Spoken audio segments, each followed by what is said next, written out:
Today, we're going to explore something that might sound spiritual, even mystical, but it's also deeply psychological and profoundly real. It's the concept of divine favor, specifically how moments of unexpected breakthrough often arrive just when we feel like giving up. Now, this isn't just about wishful thinking or blind faith. It's about aligning your mindset, your habits, and your nervous system with the very real opportunities lie, or as I believe, God places in front of us. Science shows that the brain is wired to expect what it's experienced most, but favor disrupts that pattern. It rewires your belief system in a flash, so if you've been stuck, overlooked, or drained by delay, get ready because your brain and your life are about to be shocked by favor. There's a profound pattern seen throughout history, faith, and even neuroscience. Favor often arrives after your greatest resistance. This isn't just a poetic statement. It's a truth embedded in how the human mind, body, and spirit respond to pressure, persistence, and purpose. Resistance in many forms serves as both a barrier and a signal. It's the wall we hit before a breakthrough, the inner voice that says, "This is too much," just before everything shifts. And yet, time and again, it's precisely after that moment of greatest resistance that divine favor steps in, often unexpectedly. If you think back to moments in your life when you were about to give up, whether it was emotionally, financially, spiritually, or relationally, you might recall that those were the very seasons that brought about the most unexpected opportunities. Why is that? One reason is because resistance clarifies intention. When everything gets hard, you're forced to decide whether your pursuit is driven by ego or calling. Are you doing this for attention or because you're genuinely aligned with a higher purpose? That clarity invites favor because you're no longer operating in confusion. You're dialed in. From a psychological standpoint, resistance is often the brain's way of protecting you from perceived danger, whether it's failure, rejection, or loss. Your nervous system becomes hyper alert. Cortisol spikes. Your thoughts may spiral. But what's fascinating is that when you persist through that physiological resistance, something begins to shift. The brain begins to rewire itself. It moves from a stress-based state to one of resilience, and this resilience is the soil where favor grows. Not because you forced it, but because you outlasted the part of you that wanted to quit.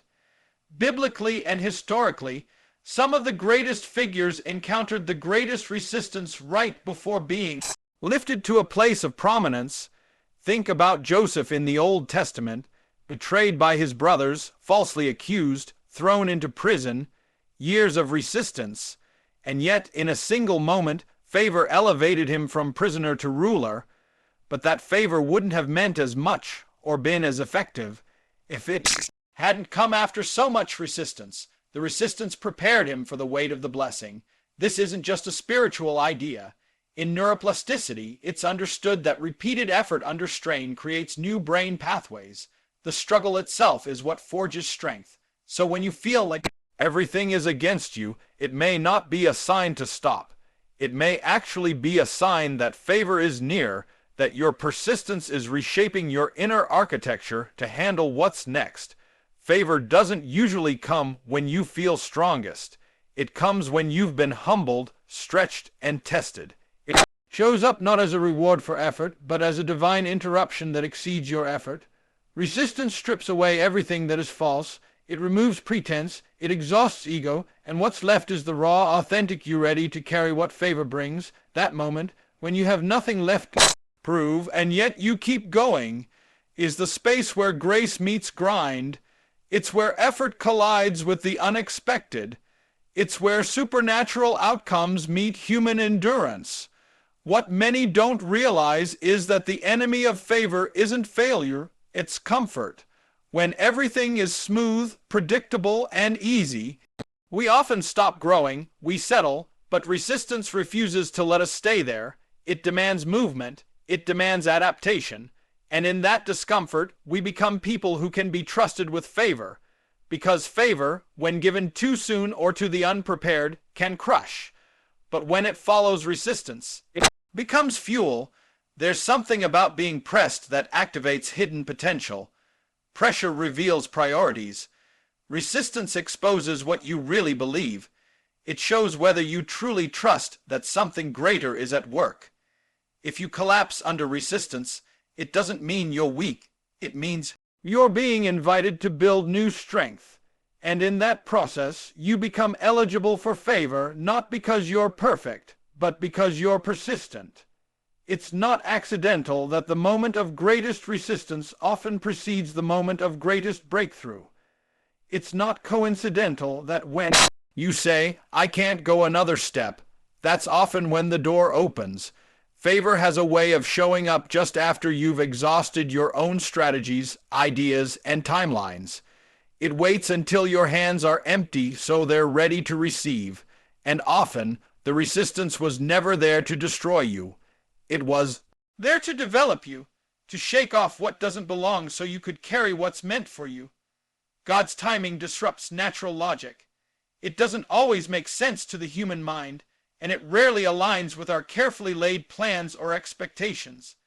That's because divine timing operates outside of the linear progression we use to measure our lives. We live by clocks and calendars, expecting progress to follow a certain order, but God works in seasons and purposes. This difference in operation often leads to tension. We expect things to happen quickly, logically, and in response to our efforts, but favor doesn't follow formulas. It follows divine strategy. We're conditioned to believe that success comes from consistency, planning, and measurable effort, and often it does, but divine favor interrupts that cycle. It introduces outcomes that far exceed the input. It introduces blessings that don't match the timeline. That's the disruptive nature of God's timing. It's not delayed because he forgot. It's deliberate because he's aligning something greater than you can currently perceive. It's disruptive not to create chaos, but to shake you free from the limitations of logic that would otherwise prevent you from receiving the unexpected. Logic says, if I work hard enough, I'll get results. But faith understands that sometimes, after you've done all you can, you must surrender to a plan that is unfolding beyond your control. God's timing often reveals itself through delays, detours, and pauses that seem inconvenient but are actually essential. These interruptions are not setbacks. They are divine edits.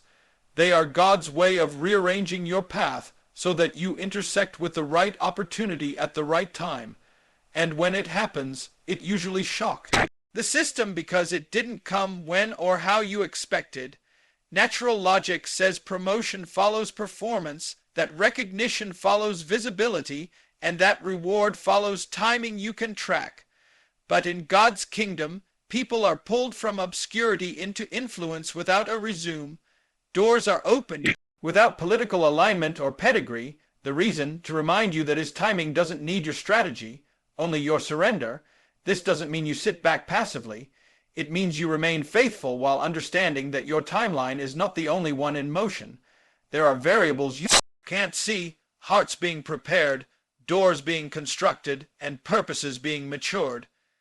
It's often in the quiet seasons, the waiting seasons, where logic screams that nothing is happening, that God is actually doing the most significant work. The foundation is being laid. The roots are growing deep. The infrastructure of favor is being set up behind the scenes. If it came too soon, it would collapse. If it came when you expected, you might misuse it or misunderstand it. Timing is protection. Timing is development. Timing is an essential part of divine favor because what comes too early can become a burden rather than a blessing. God's timing disrupts logic because logic needs to be in control, and control can become an idol. When we insist on understanding every move, every step, every outcome, we limit the scope of what God can do. Favor, by nature, is undeserved and unpredicted.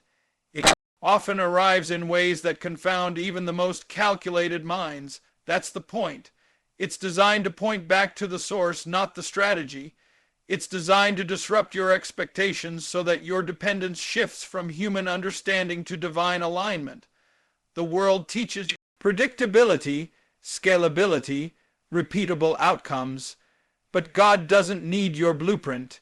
He has one you haven't seen, and sometimes that plan involves allowing things to fall apart so better things can fall into place.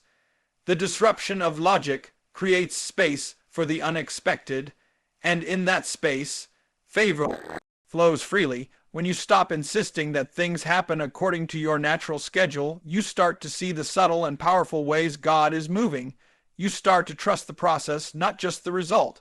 What appears as a delay may actually be divine preservation. What feels like being overlooked may be divine redirection. Logic would say you missed it, but God's timing says you're being positioned. Logic would tell you you're behind, but divine timing is setting you up for something beyond what you asked. God doesn't operate in late or early. He moves in fullness, and that fullness often crashes into our expectations to show us just how limited our view really was. There is a reason divine breakthroughs often feel sudden. It's not because they were sudden, but because they disrupted a process we thought we understood. We were following patterns. God was preparing purpose, and when those collide, logic has to step aside. What we thought was going to take years happens in a moment. What we assumed was over is revived in an instant. That kind of favor only comes when we stop trying to fit God's work into human timelines and start trusting that His interruptions are intentional. Expectation creates the atmosphere for the unexpected. What you mentally and emotionally prepare for shapes what you're able to recognize and receive. Expectation is more than hope. It's an active posture of belief that something is going to happen, even when there's no visible evidence. It's the internal environment that determines how you interpret opportunities, delays, disruptions, and breakthroughs. When you carry expectation, you become alert to possibility. Your mind begins scanning for openings, your spirit becomes sensitive to divine timing, and your actions align with a future you believe is coming. Expectation shifts your internal chemistry. Neuroscience shows that when you anticipate something positive, your brain releases dopamine even before the reward arrives. That surge creates motivation and focus. It primes your body to move forward. Expectation creates a neurological framework that reinforces perseverance. It changes the way you process failure and struggle because you're not seeing them as endpoints but as part of a bigger unfolding. You interpret closed doors as redirection, not rejection. That's because expectation is vision-based, not circumstance-based. When you expect favor, you stop being surprised by blessing. Instead, you're positioned for it. That doesn't mean you feel entitled. It means you're in alignment. You've prepared room in your heart and mind for the possibility of something greater than what's currently visible. People who expect nothing often receive just that. They walk past divine moments because they're not looking for them. But people who live with holy expectation begin to notice the small signs, the shifts, the whispers that indicate favor is near. Expectation changes how you speak, how you pray, how you move. It transforms routine into preparation. You begin treating each day as if something powerful could happen at any moment, and because of that, you carry yourself differently. You're not waiting passively, you're preparing actively. You clean the house as if a guest is coming. You show up to the interview as if it's the one. You write the business plan as if the investor is already on the way. Expectation creates a pull in the unseen realm. It's not manipulation, it's alignment. Faith without expectation is empty routine. But when you expect something, your prayers carry weight. Your energy shifts. You start to walk like someone who's already received the promise, and that posture attracts favor. It signals that you're ready to handle what's coming. Many people miss the blessing not because it wasn't sent, but because they weren't in position to receive it. Their doubt created a closed door in the heart, and favor often passes by when hearts are not open to the unexpected. Expectation does not eliminate fear or uncertainty, but it overrides them. It acknowledges that the unknown may feel intimidating, yet it still chooses to believe that good is on the way. It's the decision to lean into potential rather than retreat into disappointment. Expectation doesn't guarantee the exact outcome you're hoping for, but it ensures you stay open to the idea that something greater might be arriving in a different form. That openness is what makes space for the unexpected. The unexpected rarely fits into tidy boxes. It shows up disguised. It shows up through people and paths that logic might dismiss. But when you live with expectation, you don't judge by appearance. You discern by alignment. You ask, is this connected to what I've been praying for, rather than, does this look like what I pictured? That distinction is crucial, because God often answers in ways that challenge your assumptions. Expectation keeps you flexible enough to recognize the miracle, even when it's wrapped in mystery. In relationships, in business, in faith, expectation creates momentum. It fuels your next step. You may not know how it's all going to unfold, but you take the step because you expect that movement will be met with grace. Expectation doesn't wait for the whole map. It moves with trust. It chooses action even when there are still questions, and often that step is what activates the favor that's been waiting for your readiness. Living without expectation leads to apathy. It produces cycles of waiting, doubting, and settling. But when you carry expectation, you cultivate hope, creativity, and resilience. You become someone who refuses to be defined by delay or disappointment. Instead, you are defined by your readiness. You don't wait for the heavens to open to get prepared. You prepare as if they already have. And that preparation becomes the seedbed for sudden, shocking breakthroughs that seem to come out of nowhere, but were actually always in motion, waiting for the right atmosphere. Delays are not denials. They are divine setups. It's easy to assume that when something takes longer than expected, it's a sign that it's not meant to be. But delay in the hands of God is never wasted time.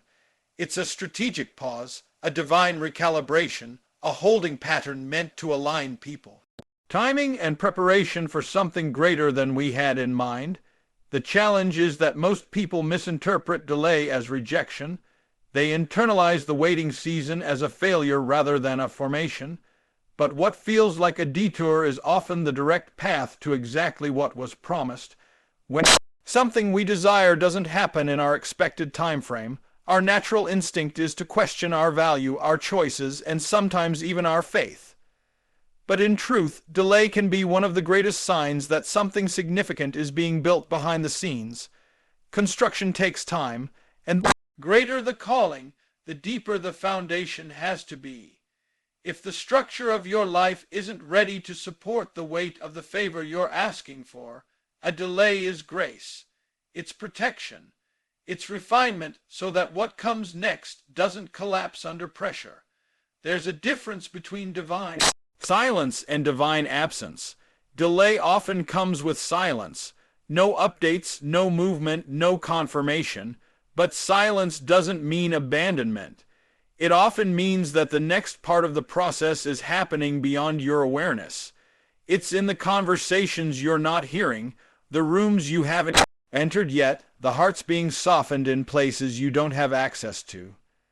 Just because you can't see the evidence doesn't mean the promise is inactive.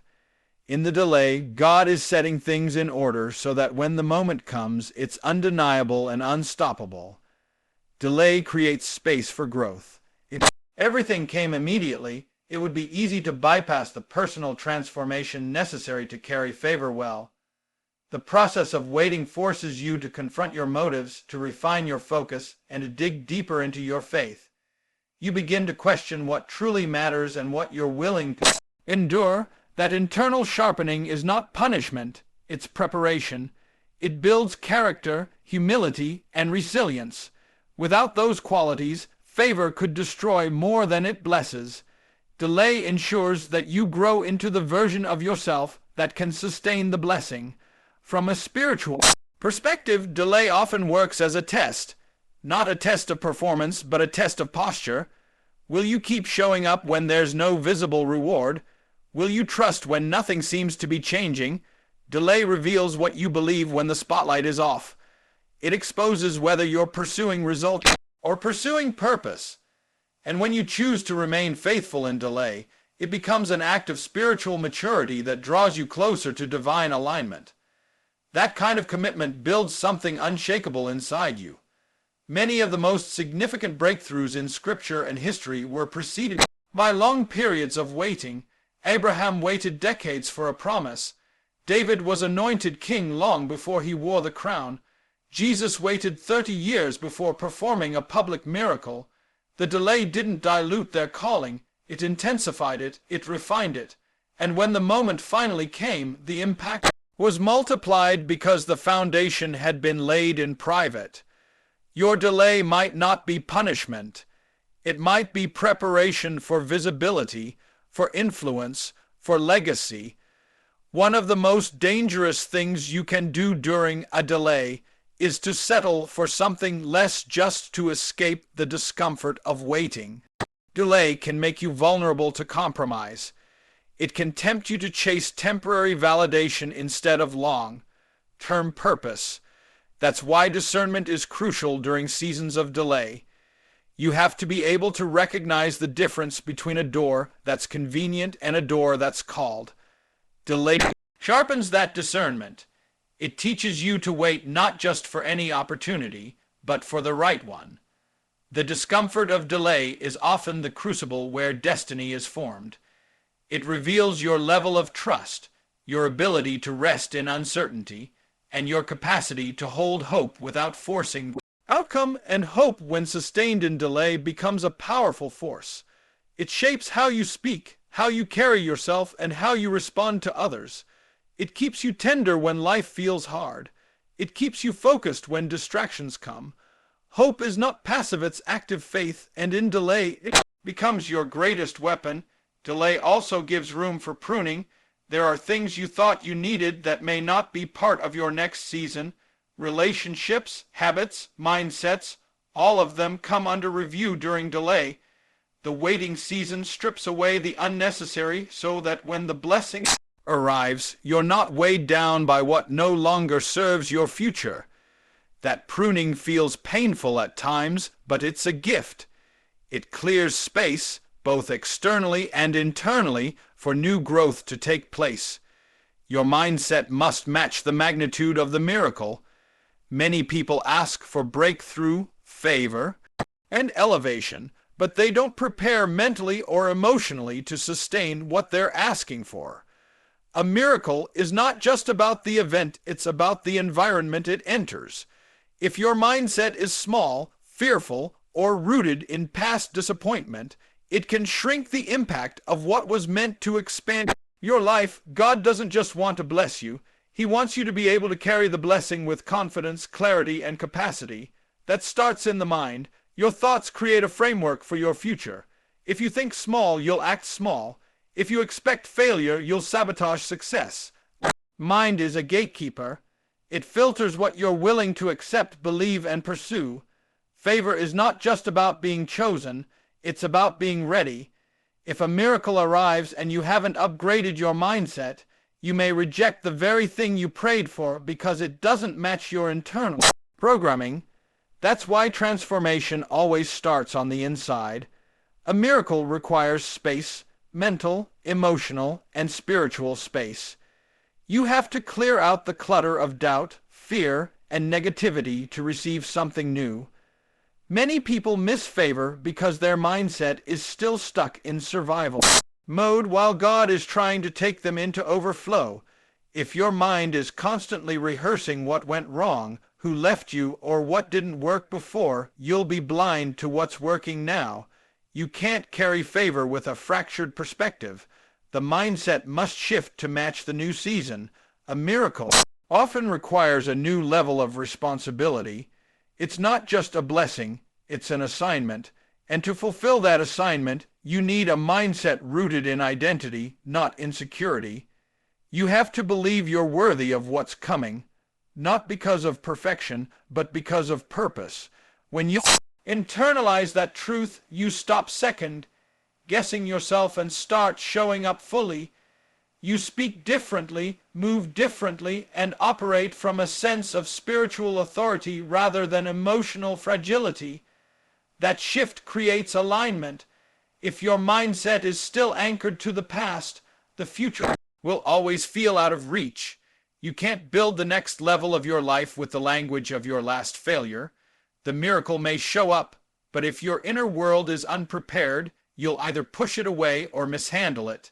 That's why before every elevation, there's a mental renewal. God prepares the blessing, but He also prepares you. The question is, are you allowing your thinking to grow, stretch, and align with what you're believing for? The mindset of scarcity cannot contain the blessing of abundance. The mindset of fear cannot steward the responsibility of influence. The mindset of bitterness cannot house the freedom of restoration. Your mindset becomes the container for the miracle. If the container is cracked, leaking, or too small, the favor can't stay. That's why internal healing, mindset work, and mental discipline are not optional. They are essential for sustainable breakthrough. The miracle is not just in what you receive, it's in how you steward what you receive. This isn't just motivational, it's neurological. Your brain builds patterns based on repetition. If you've spent years thinking a certain way, those thought patterns become automatic. But miracles require disruption. They require interrupting those old patterns and replacing them with new ones based on faith, possibility, and purpose. That takes intentionality. It takes speaking new words, visualizing new outcomes, and breaking agreement with lies that have held you back.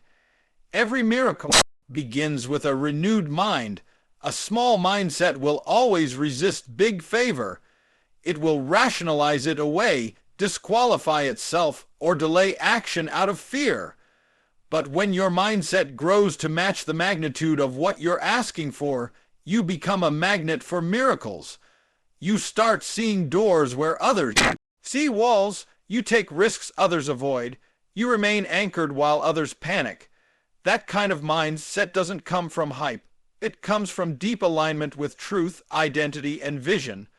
Sometimes God delays the miracle not because it's not ready, but because you're not. And that's not rejection. It's mercy. It's grace giving you time to prepare your thinking, to expand your inner world, to rise to the level of what you're praying for. When your mindset shifts, your decisions shift. When your decisions shift, your outcomes shift. The miracle might be massive, but if your mind is still living in limitation, you'll miss it. That's why the real battle is not around you, it's within you.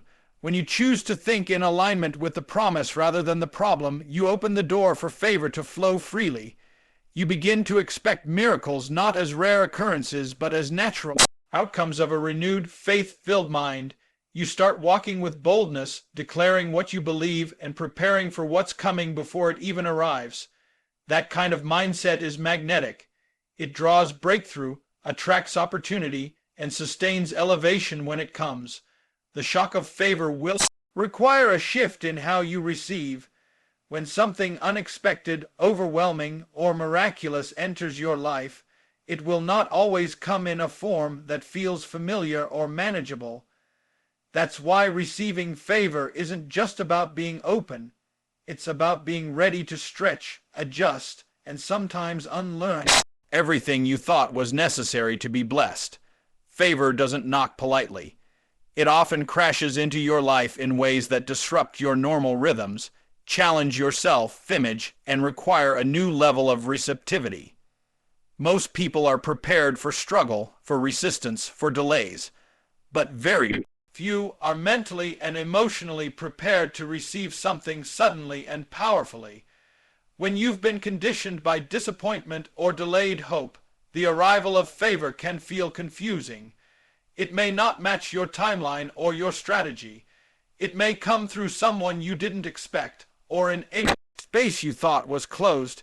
In those moments, the ability to receive becomes a spiritual skill, and that skill must be developed before the breakthrough comes, not after. Receiving is not passive. It's active agreement with what has been made available.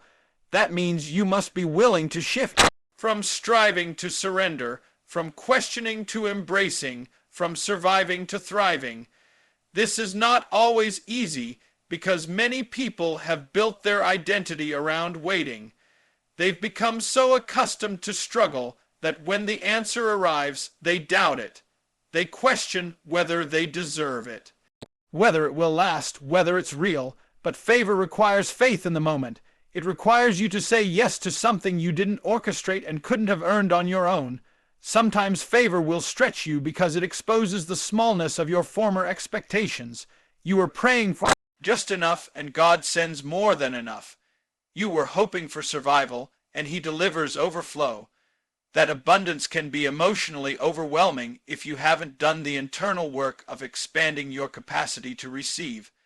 It's possible to reject a blessing simply because it feels too different, too big, too fast. That's why receiving favor requires more than open hands. It requires an open heart and a renewed mind. Favor doesn't always wait for your comfort. It often pulls you into places of visibility, responsibility, or elevation that you didn't feel prepared for. But that's the nature of divine favor. It calls you up and out. It reveals what's been hidden in you all along, and in that revelation it demands that you show up fully. If you shrink back or defer to insecurity, you risk mismanaging what you've been given. Receiving favor means you stop apologizing for your blessing and start stewarding it with boldness and clarity. The shock of favor also exposes areas of pride or false humility. Sometimes people say they're being humble by rejecting praise or opportunity, but it's actually fear in disguise. They're afraid of being seen, of being criticized, or of failing under pressure. But favor is not about proving yourself, it's about positioning yourself. When God gives you something, it's not to impress others, it's to fulfill a purpose. And that purpose can't be fulfilled if you stay in a posture of self-doubt. Receiving means agreeing with heaven's view of who you are, not your limited, broken version. Favor often accelerates timelines. What should have taken 10 years happens in one. What felt out of reach becomes yours overnight. That speed can be jarring. It forces you to grow quickly, to make decisions you didn't anticipate, to manage influence or resources you weren't planning for. That's why receiving favor also includes receiving wisdom. You must learn to ask for guidance, surround yourself with the right voices, and make room for grace in your learning curve. Quick elevation without preparation can be dangerous, but quick elevation with surrender can be transformative. To receive something you didn't earn, you have to let go of the belief that everything must be hard to be holy. Favor will often violate your formulas. It will bless you beyond your discipline. It will outpace your qualifications. And if you're not careful, you'll try to repay what was never meant to be repaid. You'll work to earn something that was always meant to be received. That mindset leads to exhaustion. But when you learn to receive with gratitude and humility, you allow favor to do what it was designed to do: elevate, restore, and multiply. Receiving favor may also shift your relationships. Not everyone will understand the blessing on your life. Some will question it, others will envy it, and some may even walk away. That's part of the cost of favor. It separates you. But you can't reduce your shine to make others comfortable. You weren't blessed to blend in. You were blessed to be a light, a sign, a testimony. That requires courage. It requires emotional resilience. And it requires a heart that is more committed to obedience than to people pleasing. The shock of favor can also awaken dreams you buried. It can revive parts of you that were dormant. It can restore confidence that was lost and ignite new vision for your future. But you have to let it in fully. You can't hold favor at a distance while guarding yourself from disappointment. You have to embrace it as a gift, not a trap. You have to walk into it with awareness that while you didn't manufacture it, you are responsible to steward it.